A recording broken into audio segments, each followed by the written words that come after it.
When you serve Jesus faithfully, even at death you will smile home. Even at death you will smile. You will smile home. Amen. Amen. I'd like you to tell your neighbor, welcome to the month of August. A month of intensive witnessing. Let's go back to the pastor's corner.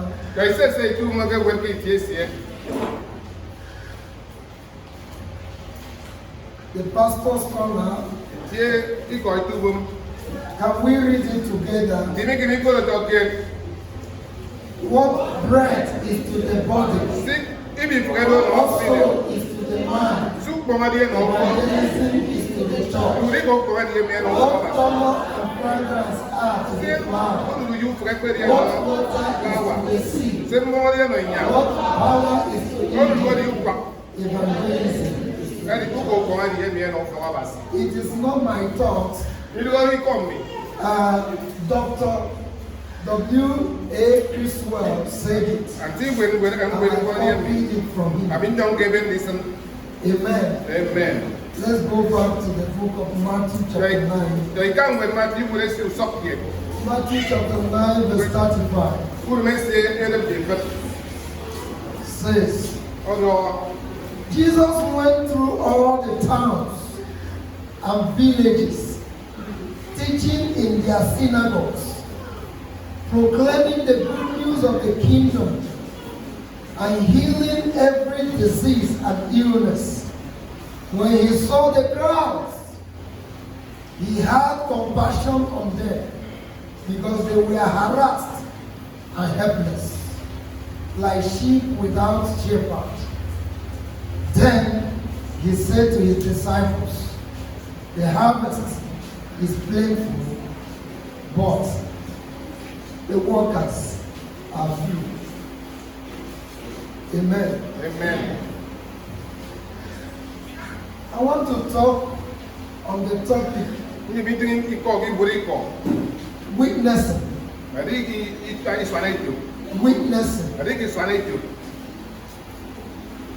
Let me do a little more study on the word witnessing. The word witnessing is a Greek word called martyrion. It is used martyrion, which when you use it in East English corruption, means martyr.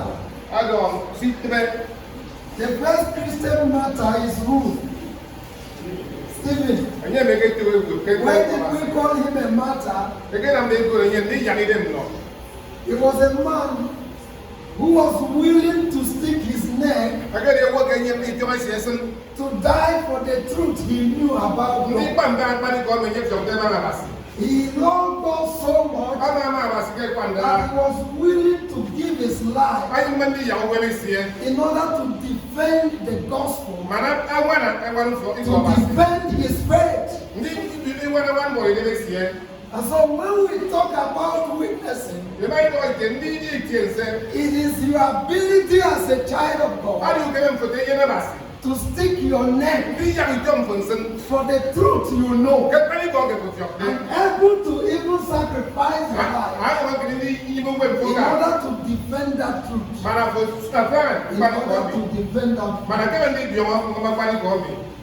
When Jesus was leaving the shore of the earth, I thought he would have told the church that you need to build a big cathedral that will look like St. Peter's Basilica at Rome. But instead of asking the church to build a skyscraper, he asked the church to go and make disciples of all nations. He asked the church to seek for the lordship of Israel. He asked the church to go about preaching the Let us look at two key Bible passages. Project for us Matthew 28 verse 19 to 20. Matthew 28 verse 19 to 20. Can we read together? All of us, can we read together? Therefore, make disciples of all nations, baptizing them in the name of God, and the Holy Spirit. When you are reading, let us talk about this. When you are reading the statement and it comes to the word, therefore, a good English student will know something must have been said. And then it is like the author or the one saying it is now saying, this is the conclusion of the matter. This is the ultimate thing I want to have in mind. And God is saying that His great commission, His command to believers is to make disciples of all nations. For us to go about enlisting men, enlisting women, enlisting the youth to the kingdom of God. Let us now go to verse 20. Then, and teaching them to obey everything I have commanded you, and surely I am with you always to the very end of the age.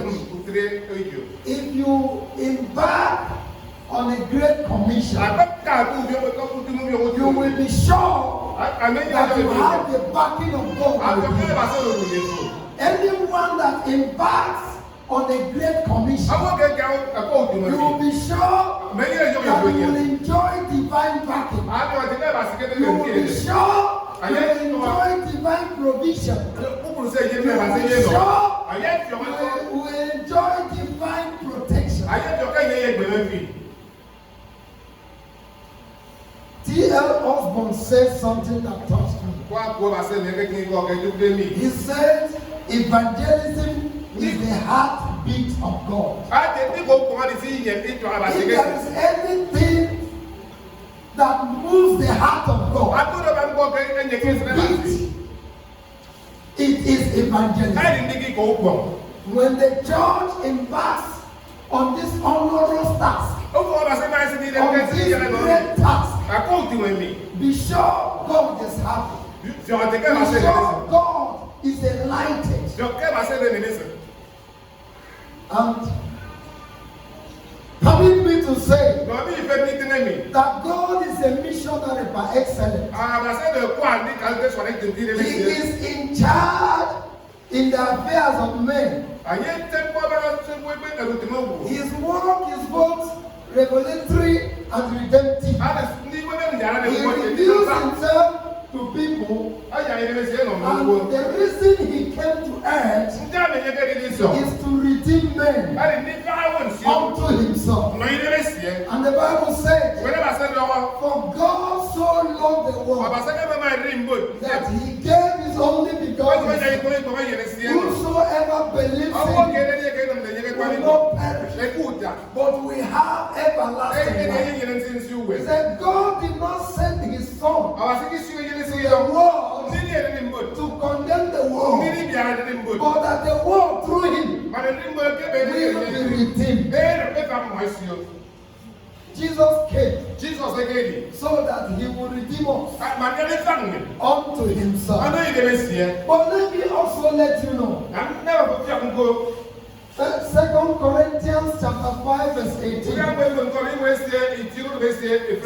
Corinthians chapter 5 verse 18.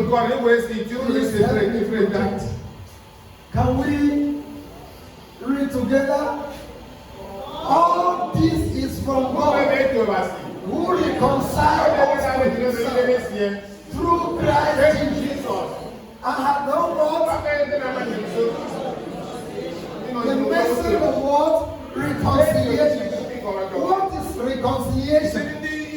making peace between two warring individuals. Making peace through two warring nations. And looking at this spiritually, when man sinned against God, he backed on God. And because he backed on God, he no longer enjoys divine favor. He no longer enjoys divine protection. The immunity, the hedge, the protection that God puts around him was destroyed by the power of sin. And when God saw in the book of Genesis that man sinned and that the relationship, the koinonia, the fellowship that existed between God and man was destroyed. God started what we call the roadmap of salvation. And that roadmap of salvation, you will see it in Genesis chapter 3 verse 15. Genesis chapter 3 verse 15. Can you project it? 3:15. Can we read together? I will put enmity between you and the woman, and between the offspring and hers. He will crush your head, and you will strike his heel. If you look at this, put verse 16 now. To the woman, he said, I will greatly, let me stop here, let us stop at that verse 15. You see, if you look at that verse 15, if you don't understand it, you will not know that it was divine mission to rescue man. The destruction of divine relationship with man came by Satan. And God needed to bring a second Adam to restore man to himself. The first Adam failed God and introduced rebellion, introduced sin to humanity. And God now said, I am bringing a man who will crush the head of the serpent that brought about lawlessness and sin. Though this serpent will strike the heel of a man, but the man will crush the head of the serpent. And eventually, the Bible says, when Jesus came, he went to the cross. And the Bible says, he made a public show of the devil. And he wrote off, he covered every written code against us as a people, every written code against us as a church, every written code against us as a nation, and then nailing them to the cross. So Jesus becomes the road to reconciliation. He came with a mandate to reconcile us to God. And after reconciling us to God, he is saying to you, you are not saved just to stay alone. You are not saved for yourself.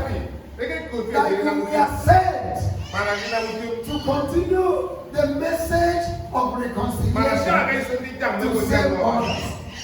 Can you be a prophet to somebody by your side? Tell that person, my brother, my sister, you are saved to save others. You are saved to save others.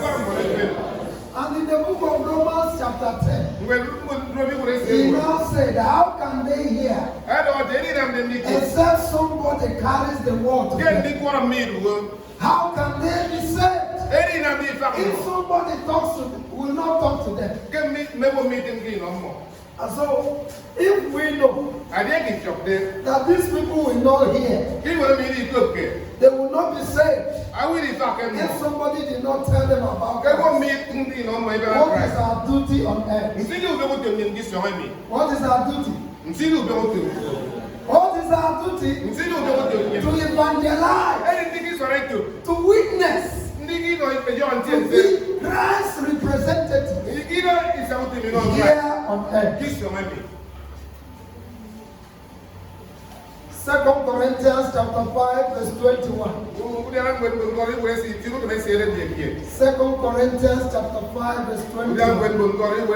I decided to take us through the scripture. The Bible says God made him who had no sin to be sin offering for us, so that in him we might become the righteousness of God. And becoming the righteousness of God is living Christ's kind of life, manifesting Christ's kind of life wherever we find ourselves. A man called Trent Butler said,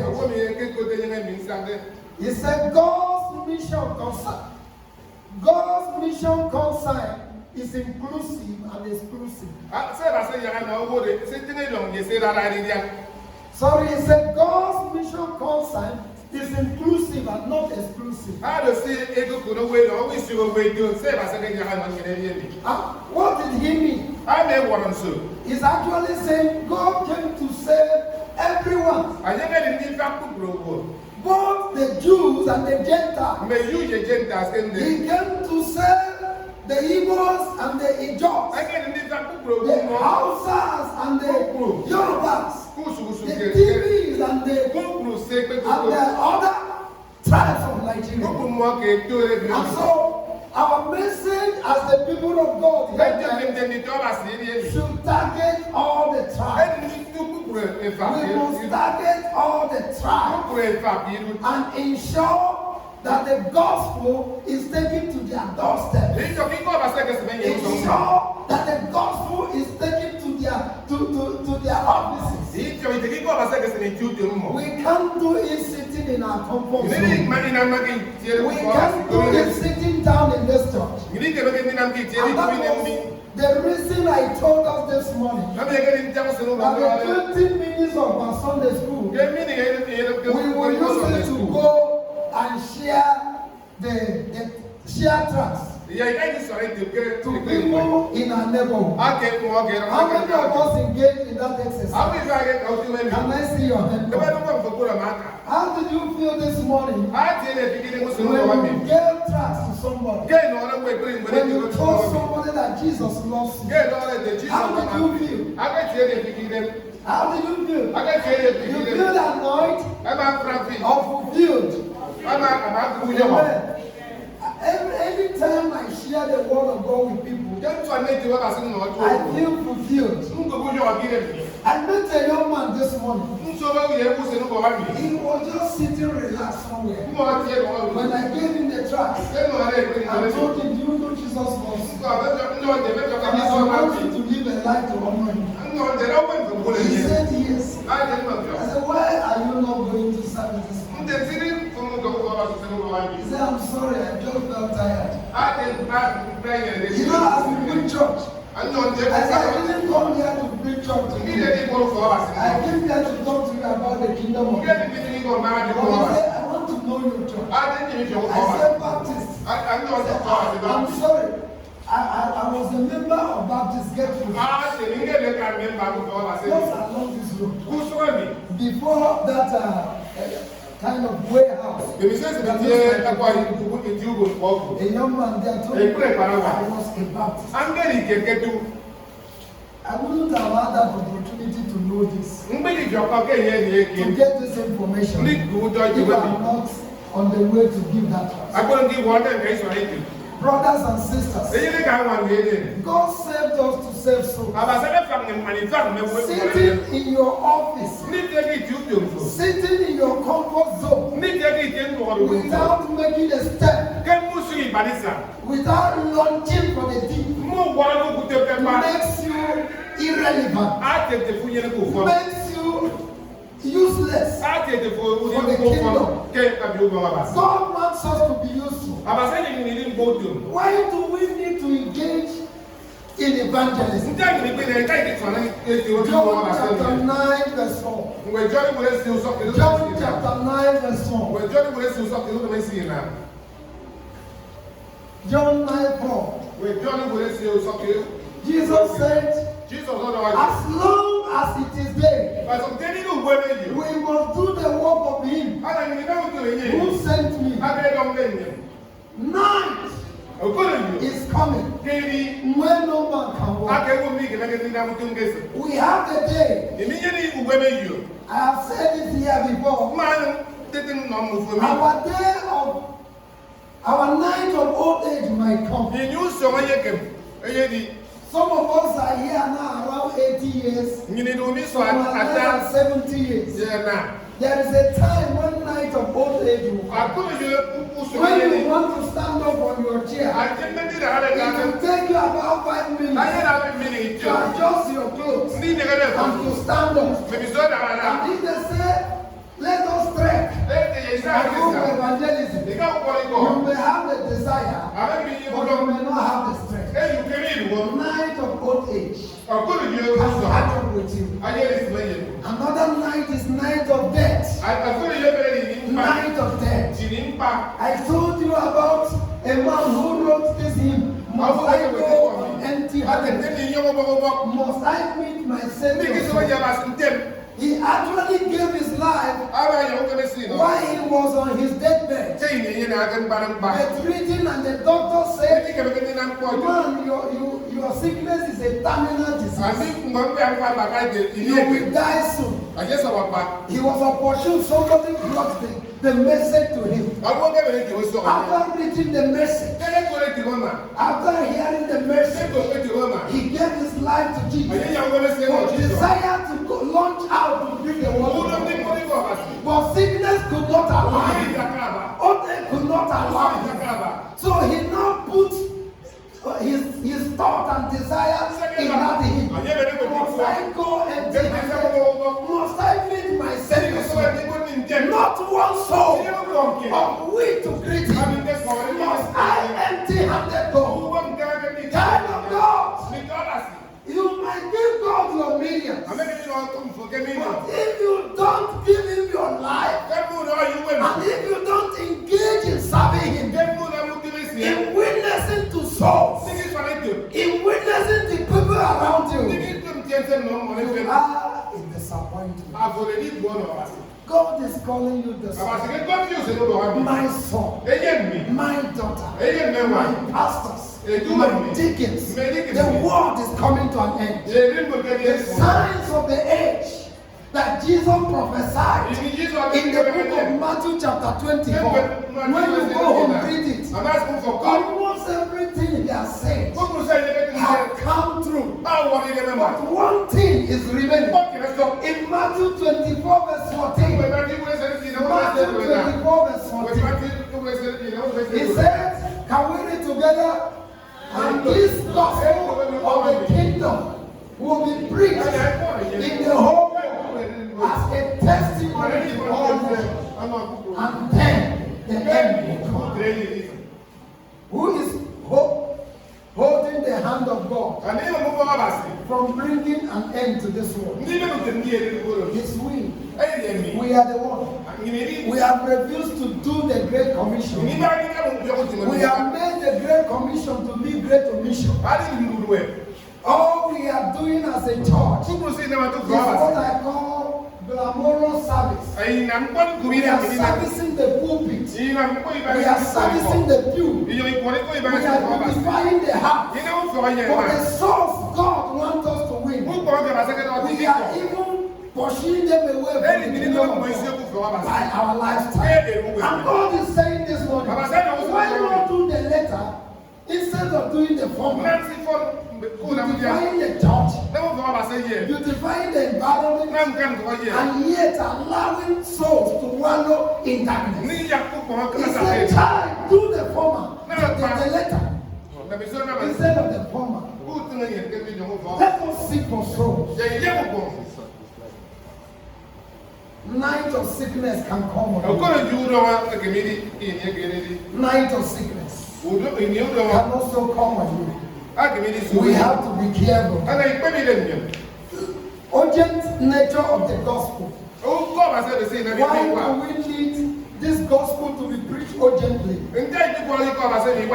How many of us have seen this book written by Raymond Bonke, Evangelism by Fire? How many of us? You see, if you want to hide anything from an African, put it in a book. But if you want an African to see something, put it in a video. An African man can sit down for 8 hours watching a video. But an hour to read a book. One of my hobbies is to read. I like reading. I read in one of his books, in that book, he said, if our prophets are true, they will be voicing the same urgency as Jesus Christ, and echoing the same great commission. Go into the entire world and make the gospel to every creature. He said, if the church is actually living according to our mandate, according to the reality of our calling, she should go about the Great Commission. And then, let I ask a question this morning. Why is this urgent? Why do we have to treat the gospel with this urgency mentality? Why? People are dying without Christ. People are dying without Christ. Luke chapter 9 verse 25. People are dying without Christ. Every day we see thousands of persons dying without Christ. When people die without Christ, where are they going? Where are they going, brethren? To hellfire. The second reason why we need to treat this with urgency mentality is that their blood will be in our hands. The blood of every sinner that dies without us witnessing to them about Christ, God will require them in our hands. Somebody will be saying, Mr. Preacher, what are you talking about?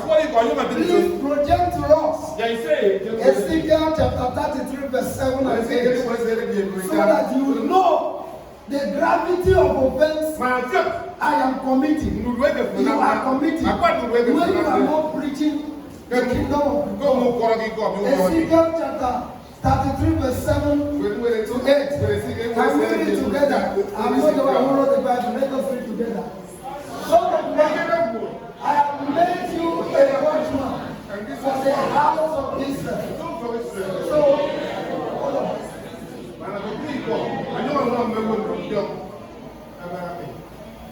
When I said to the wicked, oh wicked man, you will surely die, and do not slip out to dissuade him from his ways. That wicked man will die for his sin, and I will hold you accountable for his blood. Tell your neighbor, their blood is in your hand. If a wicked man dies without hearing the word of God, because you refuse to bring the word of God, he said, God said, I will require their blood. It sounds like a mystery. It sounds like an eviction. But that is true. And that is why we have to treat this gospel with urgency mentality. Secondly, evangelism is our supreme task. It is our supreme task. God said in the book of Matthew where we read, Go ye and make disciples of all nations. It is our supreme task. It is our ultimate task. So, we have what we call scale of preference. Building a house and winning a soul, which one is? In divine scale of preference, which one is it? Let me hear again. Which one is better? Nigerian church will tell you, building 100-seater church is what God wants.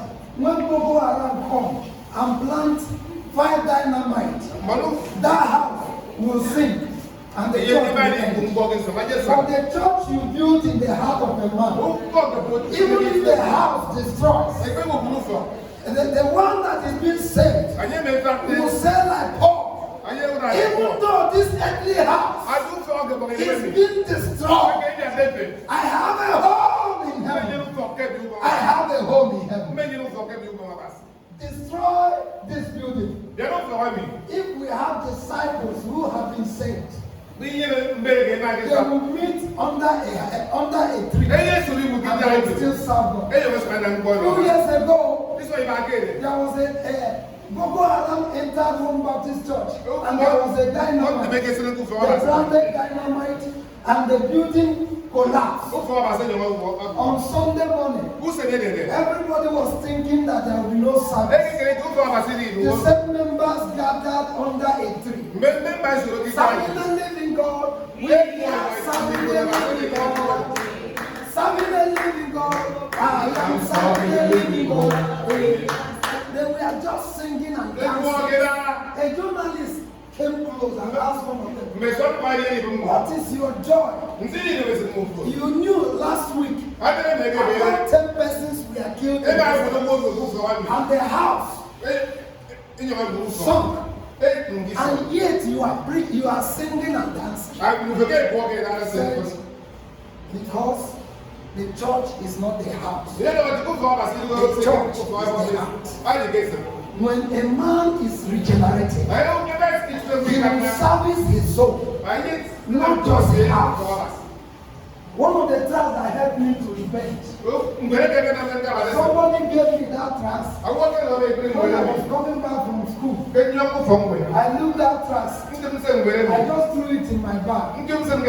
After a few months, one day I was searching something. I came across that tract. I don't know what asked me to read. I started reading that tract again. The title of that tract is Keep Your Environment Clean. What of your inner heart? Keep your environment clean. What of your inner heart? It says people concentrate on making the environment look neat, but they do less about their heart. But God is not just interested in the environment, but He is more interested in the heart. A clean heart will engage in evangelism. Amen. Because of our time, let's go to the fourth point. Why we have to treat evangelism with urgency. The fourth one is the time is short. Time is short. Jesus said, I must do the work of He who sent me. For night cometh when no man will walk. The fourth reason, so the fifth reason, is that the bridegroom is ready. Tell your neighbor, the bridegroom is ready. Matthew chapter 25, verse 5 to 20, verse to 6. The Bible told us about the 5 wise bride. And also the 5 wise virgin and the 5 foolish virgin. What made the other 5 foolish? It's not because they did not have requisite education. Not because they don't have PhD. Not because they don't have master's degree. Not because they don't have BTH. But what made after accepting Jesus as their Lord and personal Savior, they refuse the oil that will keep them going in the journey of life. One thing is to receive the light. Another thing is to have the oil that will give the light. The fire. So when they received the light, they were waiting for the Savior, but they were not servicing the light. And the light was put out for lack of oil. May your light never go off because of lack of oil. In the name of Jesus. But the wise men, the wise virgin, even when they had the light, they also went with extra oil. And that oil was servicing their lamp. The oil we are talking about here is not fuel, it's not diesel, it's not kerosene. The oil we are talking about is the oil of service. What are you doing for God in your duty post? You are a CEO. You are a manager of a bank. You are a business tycoon. You are doing one thing or the other. Do you create an avenue in that office to witness to people about Christ? Do you create an avenue in that office for people to come and witness for Christ? How many of us know this mass transit? In his company, he headquartered in Soka. He employed about 2 pastors who are always in that environment. Every vehicle that we go, they will preach to the passengers and pray for them. Every morning before the drivers will go, the pastors will preach to them and pray for them before they go. So even if you are a driver that have not known God, and every day, every morning you hear a message, will you say you have not had a message? So even though he is making his millions, he also created a pulpit where the gospel could be preached. Some of us also are CEOs in our own level. You have a school, you have other things, you have people you have employed. Create time. Let them hear the word of God. The students in your school to hear the word of God. Make our time. Use every avenue around you as a pulpit to witness to souls. Hallelujah. Amen. Another reason why we need to treat this gospel with urgency. The signs foretold by our Lord are already here. Everything he prophesied, nation will rise against nation. Is nation now rising against nation? Are kingdoms now rising against kingdoms? Have we not seen a lot of things happening? These are signs. Then the last thing, world evangelization is part of the requirement for his coming. As we read in the book of Matthew 24 verse 14. Now, let me talk about opportunities for witnessing. Opportunities for witnessing. 1. Your birthday party can be an opportunity to witness to people. You can gather your friends and your neighborhood and say, today I want to do what? I want to celebrate my birthday. And when they have gathered, as you have given them the rice and given them the drink, you have somebody who will talk to them about who? About Christ. I know one of the traditional rulers in the Ebonyi State who was a Baptist. He was assassinated during this just concluded election. He was one of those who brought Baptists in Ebonyi State. He doesn't celebrate his birthday, but he celebrates his salvation day. Incidentally, November 11th, every year he will gather all the traditional rulers. As they gather, before he will always invite the governor of Ebonyi, Dr. Sam Ominyo. The governor will come. While all of them gathered, the commissioners and the SAs and other people, a man of God will come and use 30 minutes to talk to the people about and then they will also eat the rice. But he has created an opportunity to witness. We can also engage in what I call hospital visitation. When you go to hospital, do you know the best time to witness to a person about Christ is when somebody is sick? Most times when people are healthy, if you want to talk to them about Christ, they tell you I don't have time. But when they are sick, anything you tell them, they want to receive. So if you say, Pastor, come and pray for me. Before I pray for you, I say, do you know Jesus saves? Do you know he can save you? You say yes. Say, can you give your life to Jesus? I will lead you to that Jesus you refused.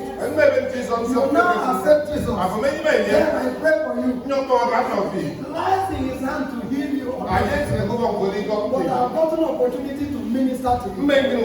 Another reason why another avenue for us to minister is what I call marketplaces. When I use the word marketplaces, it's not only in the market square. I'm not talking about this mobile evangelists.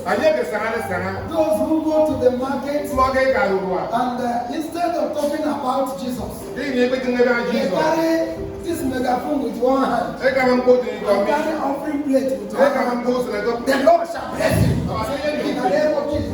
You are giving your money. And they don't have opportunity.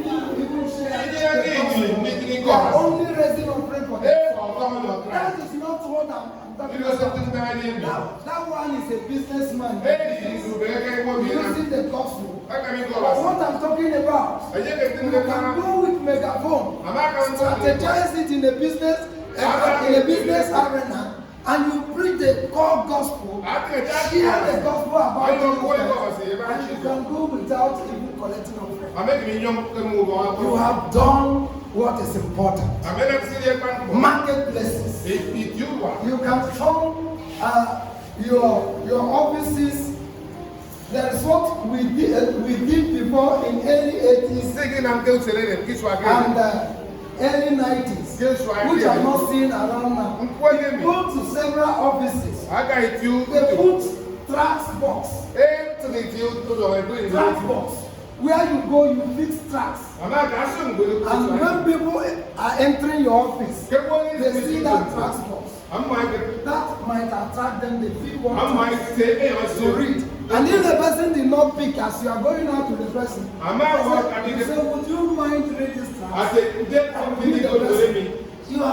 You are now using your marketplace, your empowerment as an avenue to share the gospel. You may not have the opportunity as a manager, but when people walk into your office for you to attend to their needs, when you are finished attending to their needs, you can say, would you mind reading this track? And you are reading that to that person. You are minister to that person. Is somebody with me? Yes. And the last part, because of our time today, is boss evangelism. Boss evangelism. Like I said, everything that has genuine also has fake. People are trying to bastardize these things.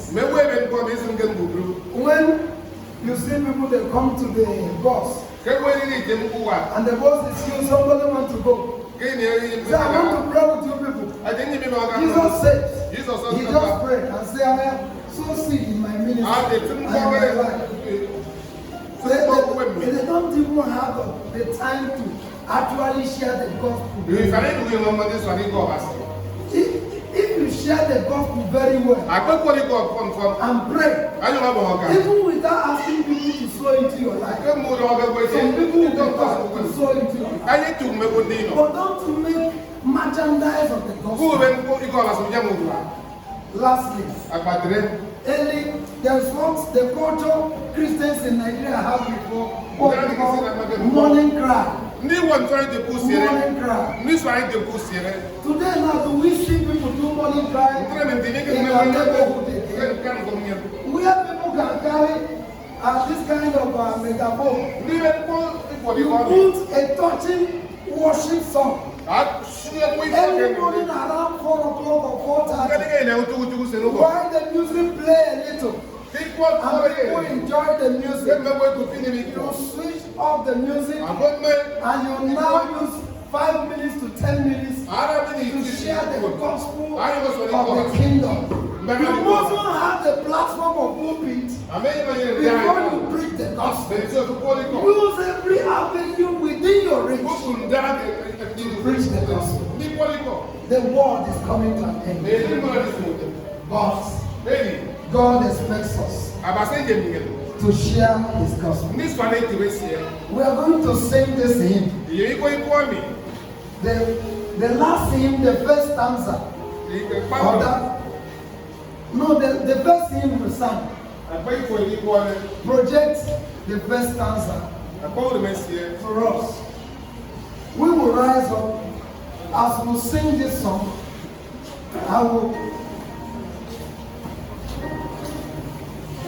Let us rise to our feet.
are willing to answer this call This month and beyond. Say, God, this task of evangelism, I will do it with my heart. I will do it with my resources. I will do it with every avenue you provide for me. If that is your desire, I would like you to lift up your right hand and say, here am I. Send me. Send me. Here am I. Send me.